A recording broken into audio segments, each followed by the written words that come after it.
श्री कृष्णाय गोविंदाय नमो नमः। इस देह में जो निवास करता है उसको देही कहा गया है। भगवान श्री कृष्ण अर्जुन को आगे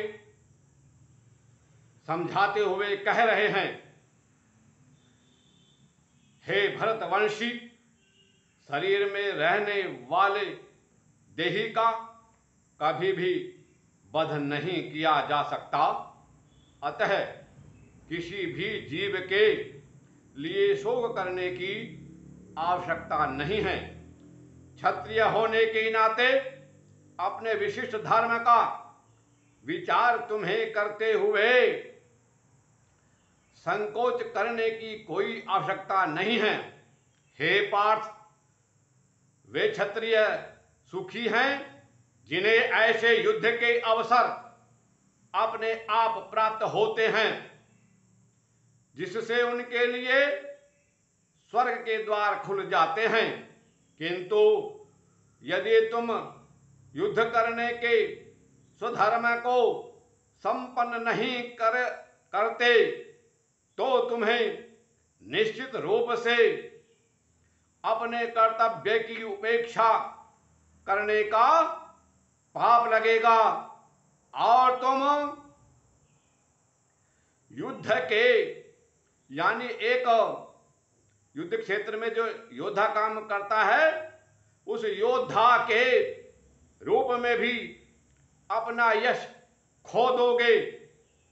लोग सदैव तुम्हारे अपयश का वर्णन करेंगे और सम्मानित व्यक्ति के लिए अपयश तो मृत्यु से भी बढ़कर है। जिन जिन महान योद्धाओं ने तुम्हारे नाम तथा यश को सम्मान दिया, वे सोचेंगे कि तुमने डर के मारे युद्ध भूमि छोड़ दी है और इस तरह वे तुम्हें तुच्छ मानेंगे। हे कुंती पुत्र, तुम्हारे शत्रु अनेक प्रकार के कटु शब्दों से तुम्हारा वर्णन करेंगे और तुम्हारी सामर्थ्य का उपहास भी करेंगे। तुम्हारे लिए इससे दुखदाई और क्या हो सकता है। हे कुंती पुत्र, यदि तुम युद्ध में मारे जाओगे तो स्वर्ग प्राप्त करोगे, या यदि तुम जीत जाओगे तो पृथ्वी के साम्राज्य का भोग करोगे।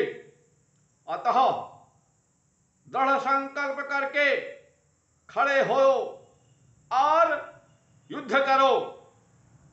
तुम सुख या दुख, हानि या लाभ, विजय या पराजय का यानी हार का विचार किए बिना युद्ध के लिए युद्ध करो। ऐसा करने पर तुम्हें कोई पाप नहीं लगेगा। यहां मैंने वैश्लेषिक अध्ययन यानी सांख्य द्वारा इस ज्ञान का वर्णन किया है। अब निष्काम भाव से कर्म करना बता रहा हूं, उसे सुनो। हे प्रथापुत्र, तुम यदि ऐसे ज्ञान से कर्म करोगे तो तुम कर्मों के बंधन से अपने आप को मुक्त कर सकते हो। इस प्रयास में न तो हानि होती है न ही ह्रास होता है, अपितु इस पथ पर की गई अल्प प्रगति भी यानी थोड़ी सी उन्नति भी महान भय से रक्षा कर सकती है। जो इस मार्ग पर चलते हैं वे प्रयोजन में दृढ़ रहते हैं, मजबूत रहते हैं, अर्थात उस पर टिके रहते हैं और उनका लक्ष्य भी एक होता है। हे गुरुनंदन, जो दृढ़ प्रतिज्ञा नहीं है उनकी बुद्धि अनेक शाखाओं में विभक्त रहती है। आगे भगवान कृष्ण बोले, अल्पज्ञानी मनुष्य वेदों के उन अलंकारिक शब्दों के प्रति अत्यधिक आसक्त रहते हैं जो स्वर्ग की प्राप्ति, अच्छे जन्म, शक्ति इत्यादि के लिए विविध सकाम कर्म करने की संस्तुति करते हैं। इंद्रिय तृप्ति तथा ऐश्वर्यमय जीवन की अभिलाषा के कारण वे कहते हैं कि इससे बढ़कर और कुछ नहीं है। श्री कृष्ण गोविंद हरे मुरारे, हे नाथ नारायण वासुदेवाय।